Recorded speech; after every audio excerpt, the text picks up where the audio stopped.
بسم الله الرحمن الرحيم الحمد لله رب العالمين الرحمن الرحيم مالك يوم الدين إياك نعبد وإياك نستعين اهدنا الصراط المستقيم صراط الذين أنعمت عليهم غير المغضوب عليهم ولا الضالين.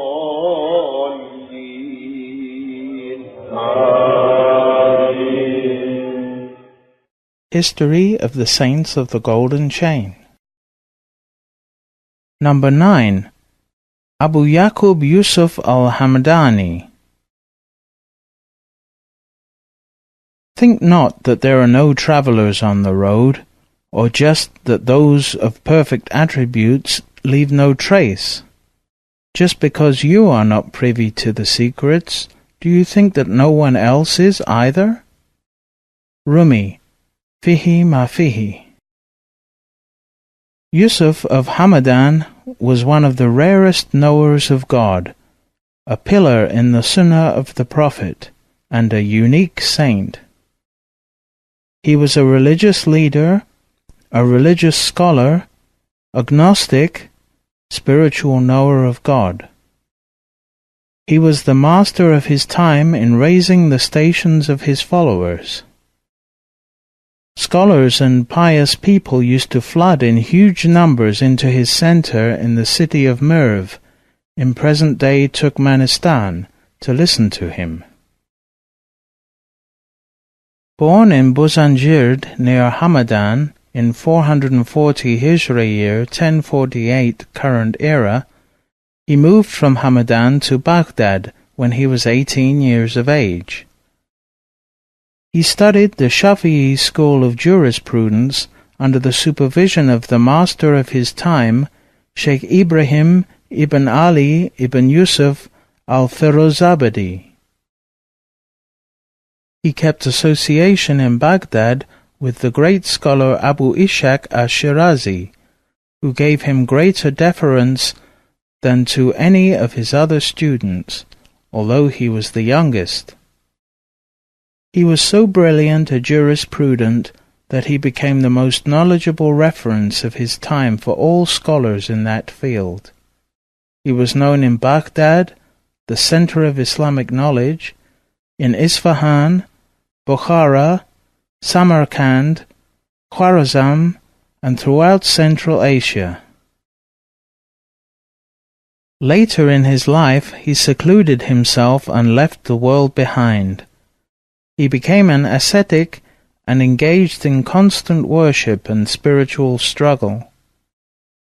He associated with Sheikh Abdullah al-Khuwaini and Sheikh Hassan Simnani, but his secret was given to him by Sheikh Abu Ali al-Farmadi. He made progress in self-denial and contemplation until he became the arch-intercessor of his time. He was known as the reign of realities and truth and spiritual knowledge. He finally settled in Merv. Through him, countless miraculous events occurred. From his miracles, he reflected the divine attribute of severity, al-Qahar, with those who opposed the dissemination of spirituality. Following are two accounts of his miraculous deeds in that respect. One day he was enlightening a group of the listeners with heavenly knowledge. Two literalist scholars were present and said, "Keep quiet because you are innovating." He said to them, "Do not talk about matters that you do not understand. It is better for you to die than to stay." As he spoke these words, they immediately fell dead. Ibn Hajar al-Haythami records in his book Al-Fatwa al-Hadithiyah that Abu Sa'id Abdullah ibn Abi Asrun, the Imam of the school of Shafi'i, said,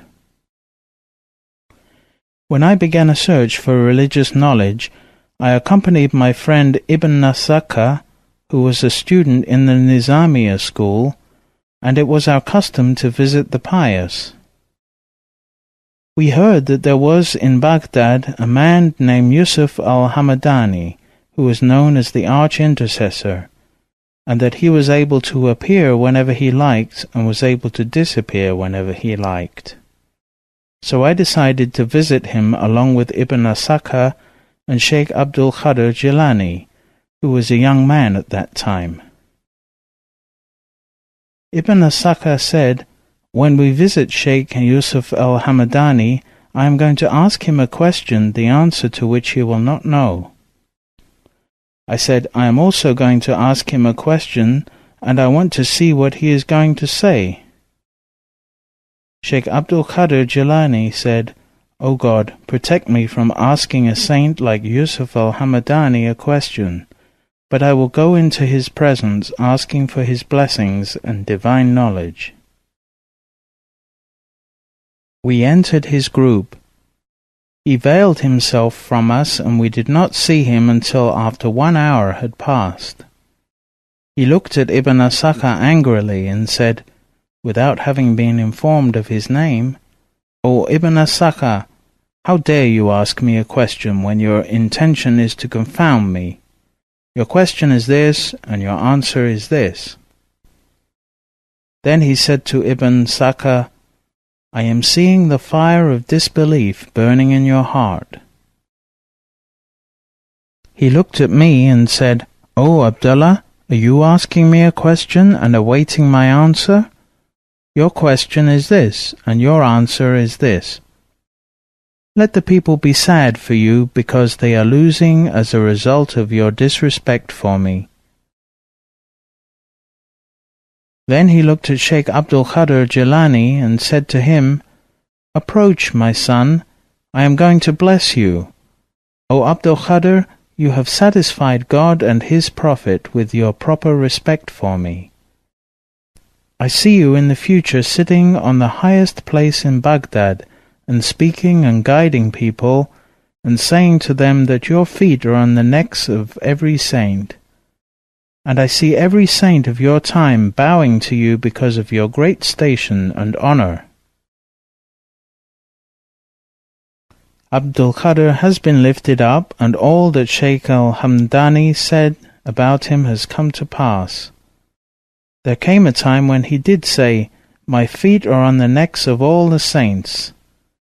He was a reference and a beacon guiding all people in his time to their destinations." The fate of Ibn Asakha was something else. He was brilliant in his knowledge of the divine law. He surpassed all the scholars in his time. He used to debate with the scholars of his time and prevail over them until the Caliph called him to be in his company. One day the Caliph sent him as a messenger to the king of Byzantium, who in his turn called all his priests and the scholars of the Christian religion to debate with him. Ibn Asakha was able to defeat all of them in debate. They were unable to give answers in his presence. He was giving answers that made them look like children and mere students in his presence. His brilliance so fascinated the king of Byzantium that he invited him to his private family meeting. There he saw the daughter of the king. He immediately fell in love with her, and he asked her father, the king, for her hand in marriage. She refused except on condition that he accepted her religion. He did, leaving Islam and accepting the Christian religion of the princess. After his marriage he became seriously ill. They threw him out of the palace. He became a town beggar, asking everyone for food, yet no one would provide for him. Darkness had come over his face. One day I saw him again, and I asked him, "What happened to you?" He replied, "There was a temptation that I fell into." I asked him, "Do you remember anything from the Holy Quran?" He replied, "I only remember, again and again will those who disbelieve wish that they were Muslims." Quran chapter 15, verse 2. He was trembling as if he was giving up his last breath. I turned him towards the Kaaba, the west, but he kept turning towards the east. Then I turned him back towards the Kaaba, but he turned himself to the east. I turned him a third time, but he turned himself to the east. Then, as his soul was passing from him, he said, "O God, that is the result of my disrespect to your arch-intercessor, Yusuf al-Hamadani." I went to Damascus, and the king there, Nuruddin al-Shahid, made me the head of the religious department, and I accepted. As a result, the world came from every side: provision, sustenance, fame, money, position for the rest of my life. That is what the arch-intercessor Yusuf al-Hamadani had predicted for me. Yusuf al-Hamadani's words illustrate his high station among the saints. He said, "The opening of the faculty of spiritual hearing in the friends of God is like a message from reality, a chapter in the book of God, a blessing from the knowledge of the unseen. It is the beginning of the opening of the heart and its unveiling, good tidings from the heavenly stations. It is the dawn of understanding of divine meanings. This hearing is sustenance for the spirit and life for the heart. It is the subsistence of the secret. God makes himself witness for the visions of his chosen servants, and adorns them with his blessed acts, and decorates them with his attributes.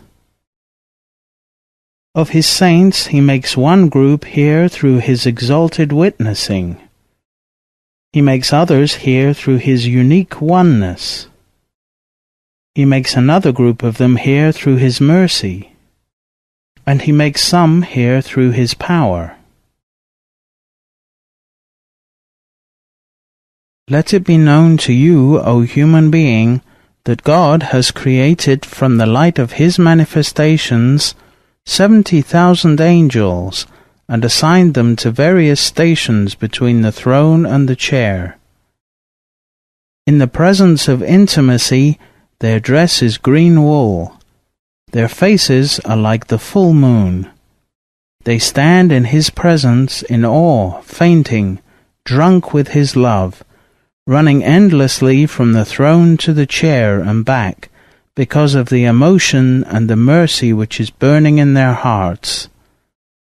Those are the Sufis of the heavens, and Israfil, the angel who will blow the trumpet on the judgment day, is their leader and their guide, and Gabriel is their president and their speaker, and Al-Haq, God, the truth, is their king.